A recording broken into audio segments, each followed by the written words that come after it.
내일을 들으니까 벌써 상반기가 오늘이 마지막이구나 또 이런 생각이 듭니다. 세 개의 이슈로 상반기를 아주 간략하게 정리를 해줬는데요. 자, 그럼 이걸 받아서 바로 이슈 플로우 들어가 보겠습니다. 오늘의 주제는 살아나는 경기, 과연 이제 하반기에 초입에 들어가고 있는데요. 3분기 증시는 어떻게 될지 미리 알아보겠습니다. 김영일 전문가입니다. 전문가님 안녕하십니까? 네, 반갑습니다. 김영희 전문가입니다. 네. 자, 오늘도 하반기를 앞두고 있는 그런 상황에 어떤 부분들을 분석해야 될지 세 가지로 쪼개 보겠습니다. 첫 번째 플로우가 되겠습니다. 간밤 미국 증시에서는 GDP가 물론 그렇게 충분히 잘 나온 건 아니지만 예상치를 상회하는 개선되어 가고 있는 그런 움직임을 보였습니다. 이것들을 어떻게 우리가 해석을 해야 될지 들어보고요. 두 번째는 3분기를 준비하는 자세가 되겠습니다. 마지막으로 오늘 주제와 관련된 투자 전략으로 간략하게 정리해보죠. 자, 미국에서 GDP가 잘 나왔습니다. 전문가님 어떻게 해석하십니까? 네, 일단은 GDP가 예상치를 조금 상회를 하는데, 사실 원래 이 시장이라고 하면 이제 경기가 튼튼하면 이제 주식도 장이 좀 괜찮아야 되는데, 지금 그렇게 해석이 되지가 않으니까 일단 이 부분에 대해서 이야기를 한번 해보도록 하겠습니다. 지금 이제 보시는 게 GDP거든요. 이번에 나온 이제 미국 GDP 경제 성장률 추이입니다. 지금 계속해서 쭉 하락 중이다가 이번에도 이제 하락하는 수치가 나오기는 했죠. 그러면서 뭐 크게 잘 나온 건 아니다라고 이제 생각이 되고는 있으나 다만 지금 있는 상태에서 예상치를 훨씬 상회하는 수치가 나왔다라는 부분이 중요할 것 같아요. 지금 보게 되면 1분기에 1.3% 정도로 예상이 되었었는데 2% 수준으로 예상치 대비 상당히 큰 폭의 상승이 나오게 된 거죠. 그리고 이와 함께 나온 이슈가 무엇이냐라고 한다면 이날 이제 미국 정부가 발표한 신규 실업수당 청구 건수 역시 예상치를 밑돌았거든요. 신규 실업수당 청구 건수가 예상치를 밑돌았다라고 하는 거는 당연히 고용시장이 튼튼하다라고 해석이 될 수가 있겠죠. 사전에 집계한 전망치 중앙값이 26만 5천 건이었기 때문에 예상치 대비해가지고 훨씬 더 낮게 나왔다라고 생각을 해주시면 될 것 같아요. 그러면 지금 이 지표들의 뜻을 정리를 해보면 경기는 튼튼, 고용시장도 튼튼 이러한 이야기가 되는 겁니다. 그렇다면 이러한 상황에서 우리가 생각을 해볼 수가 있고 그 다음에 자연스럽게 또 떠오를 수밖에 없는 사람이 바로 파월밖에 없겠죠. 물가야 떨어져라. 오로지 물가밖에 생각을 하지 못하는 사람. 파월이 떠오를 수밖에 없을 것 같은데 사실 시장이 최근에 계속해서 하락하는 부분은 역시나 미 연준과 파월의 영향이 가장 크다라고 생각을 하고 있거든요. FOMC 이후에도요. 금리 인상에 대한 발언들을 계속해서 쏟아내고 있잖아요. FOMC 때 금리 동결을 한다라고 하면서 물가에 대한 이야기를 하기는 했었죠. 더 이제 내려야 된다라고 이야기를 하기는 했었는데 그때만 얘기를 했으면 괜찮아요. 그런데 계속해서 FOMC 지나가고 그 주 그리고 이번 주 계속해서 이 금리를 올려야 된다라고 이야기를 하다 보니까 시장이 이거 생각했던 것보다 금리를 더 올릴 것 같은데라는 그런 우려감들이 지금 시장에 또 지배적으로 나타나고 있는 거죠. 지금 간밤에 마드리드에서 금융안정 컨퍼런스가 열렸습니다. 그러면서 FOMC 회의에 대해서 파월 의장이 또 참여를 했고 이에 대해서 얘기를 한 게 뭐냐면 FOMC 참석자 대부분은 연말까지 두 차례 혹은 그 이상까지도 금리 인상이 적절하리라 예상을 한다라고 이야기를 한 거예요. 즉 두 차례 인상을 한다라고 이야기를 했었는데 여기서 더 금리 인상을 할 가능성까지도 이야기를 한 거죠. 그러면서 지금 현재 상태에서 올해 FOMC가 4번 정도 남았잖아요. 그래서 퐁당퐁당으로 하지 않을까라고 예측이 됐었는데 결국에는 연속적으로 금리 인상을 할 수도 있다. 지금 이 부분도 고려하고 있다. 라고 이야기를 하다 보니까 이러면은 7월, 9월 연속적으로 금리 인상하고 올해 말에 한 번 더 하는 거 아니야? 라는 이런 우려감까지 생기고 있는 거죠. 파월 의장이 이제 얘기를 한 부분이 인플레이션 압력은 여전히 높다. 그러면서 2%대로 복구하는 과정은 아직 갈 길이 멀다라고 이야기를 한 거예요. 지금 현재 파월 의장의 그리고 연준의 목표는 계속적으로 말씀을 많이 드렸지만 물가를 2%대까지 낮추는 것이 목표다. 말씀을 드렸었잖아요. 지금 현재 CPI가 다음 CPI는 3%대로 진입을 할 것으로 예측이 되고 있기는 한데 아직까지 목표치까지는 도착을 하지를 못했거든요. 그래서 연속적으로 금리 인상을 할 가능성이 생겨나고 있는 겁니다. 그러다 보니까 지금 현재 상태에서 우리 시장이 상당히 큰 폭으로 하락이 나오고 있는 거고 상대적으로 미증시보다도 하락폭이 더욱더 크죠. 길고 큽니다. 왜 그러냐라고 하면 미증시는 뭐 빅테크도 빅테크지만 튼튼한 경기에 따라서 산업재, 뭐 소비재 이러한 이제 섹터군들이 또 같이 올라와 줬거든요. 그래서 어느 정도 버텨줬는데 우리나라는 사실상 빅테크 쪽에 거의 수급이 쏠려 있었죠. 그러다 보니까 이 부분에 대해서 빅테크나 소비재 쪽의 산업재나 소비재 쪽이 반응을 해주지 못하다 보니까 빅테크 쪽에서 또 차익 실현 나와버리고 이러다 보니까 하락폭이 더욱더 크게 나왔다라고 생각을 해주시면 될 것 같습니다. 그러면서 사실상 시장의 하락폭은 더 컸다라고 생각이 되는 게 그나마 이제 어제 최근에 반도체 쪽은 버텨줬거든요. 그럼에도 불구하고 시장이 쭉쭉 하락을 한 거니까 체감상의 하락폭은 저는 더욱더 클 수밖에 없지 않을까라고 생각이 됩니다. 그러한 상황에서 이제 앞으로의 경기 지표는 더더욱 중요해질 수밖에 없겠죠. 당장 오늘 PCE 지표 발표가 됩니다. 그러면서 PCE 지표가 또 어떻게 나오느냐에 따라서 지금 현재 이 금리 인상에 대한 향방, 그 다음에 또 다음 주부터 바로 7월로 넘어가기 때문에 7월부터 연속적으로 또 여러 가지 경기 지표들이 발표가 될 거잖아요. 여러 가지 경기 지표들이 발표가 되게 되면 또 마찬가지로 이 부분에 대해서 경기 지표들에 따라 이 금리 인상에 대한 어떤 방향성, 목표치가 달라질 수가 있을 겁니다. 그리고 7월 FOMC에 또 연준이나 파월이 어떻게 발언을 할지 이 부분도 문제가 될 수가 있기 때문에 결국에는 7월 달에 경기 지표가 앞으로 굉장히 중요해졌다라고 생각을 해주시면 될 것 같고 각 지표들의 결과를 확인하면서 매매 전략을 꾸려 나가야 되는 시기가 아닌가 생각이 됩니다. 네. 자, 이제 전략에다가 지표를 녹여야 된다라고 좀 힌트를 주셨습니다. 그럼 좀 더 자세히 들어가서 하반기 준비해 보겠습니다. 어떻게 해야 될까요?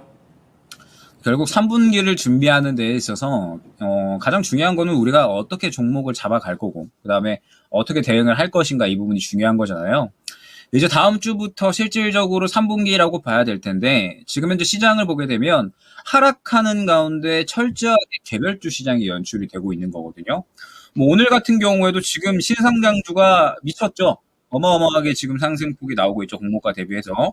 그러면서 지금 제주은행 같은 이런 종목들도 올라오고 있고 대한제당 이러한 종목들이 올라오고 있는 게 결국에는 시장이 지금 완전히 개별주 장세로 흘러간다라고 봐야 될 것 같아요. 그러면서 이 이슈에 따라서 이슈에 민감하게 반응하는 종목들만 지금 상승이 나오고 있는 거거든요. 주도주는 쉬어가는 가운데 철저하게 개별주 시장이 연출이 되고 있다라고 봐야 될 것 같습니다. 그러면 지금 이 주도주라고 부를 수 있을 만한 2차전지 같은 경우에는 상승이 과도하게 나왔기 때문에 쉬어가는 흐름이 연속적으로 이어지고 있고요. 그다음에 반도체는 3분기, 4분기에 좋다라고 그렇게 이야기를 하고 있는데 무언가 이미 상승 나올 만한 종목들은 다 나와버린 것 같은 느낌이 드는 거죠. 지금 이수페타시스 같은 종목들 신고가에서 계속 움직이고 있어서 무언가 접근하기 부담스러운 단가죠. 펜트론도 마찬가지입니다. 오늘 반도체 장비 쪽에 대해서 굉장히 이제 주목을 받았는데 결국에는 펜트론 같은 경우에도 지금 신고가거든요. 그래서 마찬가지로 접근하기가 상당히 부담스럽죠.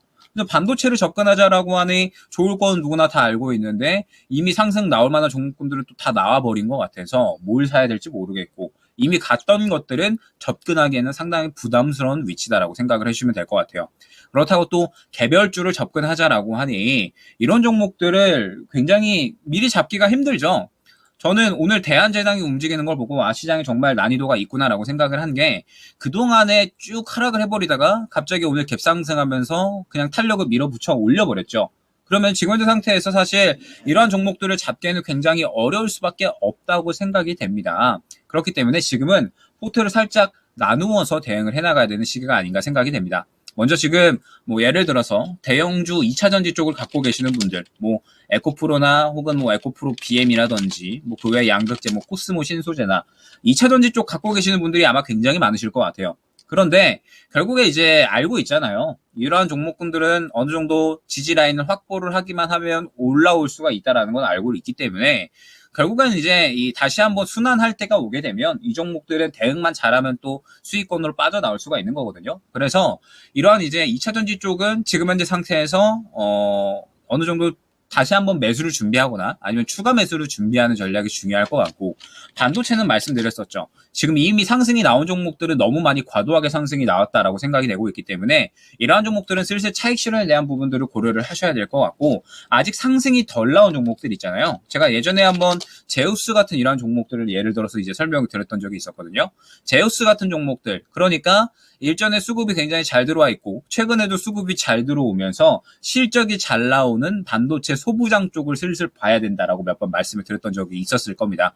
이러한 이제 제우스처럼 최근에 수급이 굉장히 긍정적이고 일전에 수급 또한 긍정적이면서 실적이 잘 나오는 소부장 쪽들이 결국에는 또 반도체 쪽에서는 새롭게 올라올 수 있는 종목군들이 될 거거든요.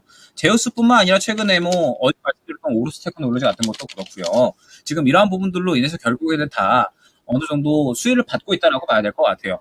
샘CNS 같은 경우에도 지금 보게 되면 일전에 들어왔던 수급들을 기반으로 하면서 올라오는 모습을 확인을 할 수가 있잖아요. 그래서 반도체 쪽은 이제 새롭게 올라올 수 있는 종목군들을 잡아가야 되지 않을까라고 생각이 됩니다.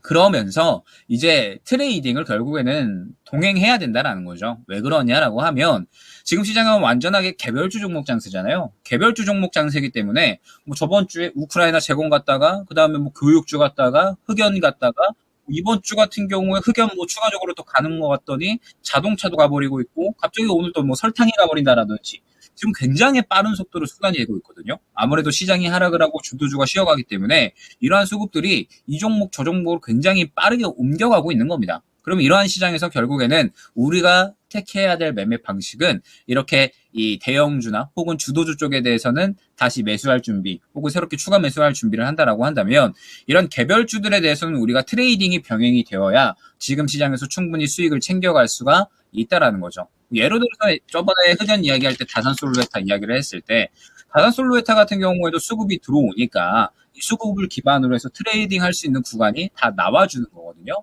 때문에 이러한 이제 종목들, 이런 어느 정도 수급이 들어가면서 이슈에 의해서 움직이는 종목들은 우리가 접근할 수 있다라고 한다면 수급적인 부분에 근거해가지고 트레이딩 할 수 있는 종목들에 대해서는 트레이딩을 해야 지금 현재 시장에서는 충분히 또 수익을 챙겨 나갈 수가 있다라고 생각이 되고 있기 때문에 3분기는 철저하게 개별 종목 장세가 더 이어질 수밖에 없다라고 보고 있습니다. 왜냐하면 결국에 지금 보게 되면 코스피도 그렇고 코스닥도 그렇고 모양이 좋지가 않아요.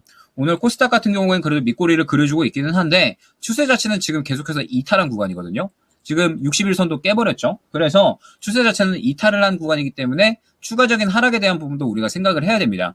그러면 7월달 적어도 중순 정도까지는 이런 개별주 종목 장세가 이어질 수 있다라고 생각이 되고 있고 그러면서 7월 중순 정도에서 이제 어느 정도 도달을 했다라고 하면 그러면 그때부터는 이제 FOMC 결과에 따라서 나뉘겠죠. 그때까지 나오는 여러 가지 뭐 이 경기 지표들이나 아니면 7월 달에 나오는 FOMC 결과에 따라서 이제 여기에서 만약에 FOMC에서 파월 의장이 금리 인상 여기서 더 해야 되는데 라고 이야기를 해버리면 시장이 또 크게 실망을 할 수도 있는 거고 지금 물가 지표 굉장히 좀 잘 나와주고 있으니까 경기 지표 괜찮으니까 그러면은 여기서 이제 우리가 한번 슬슬 금리 인상 생각해 볼까? 아니면은 금리 인상 원래 좀 더 하려고 했는데 한 번 정도만 더 하지 뭐 이런 식으로 이야기를 하면은 반등이 나올 수가 있는 거거든요. 그래서 지금 현재 7월 달에 그림은 저는 어느 정도 다 나왔다라고 생각을 합니다.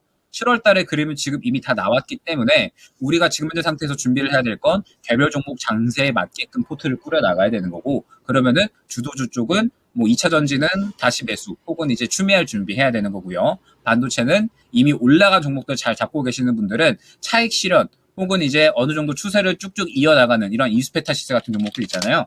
이러한 종목들은 추세 이어나가주는 한 뭐 들고 가셔도 괜찮을 것 같고요. 그 다음에 지금 현재 그 외에 다른 포트 그러니까 우리가 트레이딩 할 수 있는 포트는 어느 정도 남겨두셔가지고 이렇게 수급이 들어가는 종목들 있잖아요. 뭐 최근에 뭐 아까 말씀드렸던 다산솔루에타라든지 그 다음에 하나기술 같은 경우에도 제가 여러 번 말씀을 드렸었는데 하나기술도 결국에 저는 수급에 의거해서 상승이 나왔다라고 보고 있거든요. 수급이 굉장히 양호했잖아요. 그래서 결국에는 우리가 좋아하는 섹터 내에서도 수급에 의거한 그런 종목들이 나오니까 이러한 수급에 의거해서 트레이딩 할 수 있는 종목들에 대해서 우리가 한번 꾸준히 살펴봐야 될 것 같고 뭐 지금 오늘 상승 나오는 꿈비 같은 경우에도 마찬가지입니다. 제가 예전에 저출산 관련해서 이야기를 했을 때 가장 대장으로 말씀을 드렸었죠. 그때 당시에 이제 이 증자권 이야기가 나오면서 무상증자권 이야기가 나오면서 조정이 나오긴 했는데 결국에는 수급이 지금 다 받쳐주다 보니까는 쭉쭉 밀고 올라가고 있죠. 그래서 7월 달에는 우리가 포트로 나눠서 수급에 의거해서 트레이딩 할 수 있는 종목들도 충분히 준비를 해야 되는 시기가 아닌가 생각이 됩니다. 자, 우리 시청자께서도 김영일 전문가가 정리를 너무 잘해줘가지고 도움이 된다 이렇게 또 얘기를 해 주십니다. 매매도 잘하십니다. 자, 그러면요 마지막으로 오늘 이슈와 관련해서 투자 전략 들어보겠습니다. 네, 일단은 지금 현재 상태에서 미국의 이러한 GDP가 예상치를 상회했다는 것들은 경기 튼튼, 고용 튼튼인 것 같습니다. 그럼 당연히 경기 튼튼, 고용 튼튼이면 연준이 굉장히 이제 미소를 지을 수밖에 없겠죠. 이거 금리 인상 더 해도 되겠는데? 라는 생각을 당연히 할 수밖에 없을 겁니다. 그래서 금리 인상에 이 무게감이 실리는 것들은 어쩔 수가 없을 것 같아요. 그렇기 때문에 지금 현재 상태에서 7월 달의 그림은 어느 정도 다 나왔다라고 생각을 해주시면 될 것 같습니다. 개별주 종목 장세가 한동안 이어지다가 이제 FOMC 결과에 따라서 어느 정도 나뉠 거니까 이 부분을 한번 잘 지켜보시면 좋을 것 같고, 그러면서 이제 3분기 실적 시즌이 도래하죠. 실적 시즌에 따라서 또 수급이 잘 들어가는 종목들이 분명하게 나와줄 거거든요. 그러면서 또 개별 이슈가 또 꾸준하게 출연을 할 거니까 이런 실적 시즌에 대한 정보들, 그 다음에 개별 이슈는 또 어떤 것들이 나와주는지 한번 잘 정리해서 지켜보시면서 포트를 이제는 어느 정도 재정비하시면 7월 달에도 충분히 또 좋은 대응이 가능하시지 않을까 생각이 됩니다. 네. 자, 상반기에 이어서 하반기에도 김영일 전문가 잘 도움을 얻어보도록 하겠습니다. 고생 많으셨습니다. 네, 감사합니다. 네. 자, 이슈 플로우 김영일 전문가였습니다.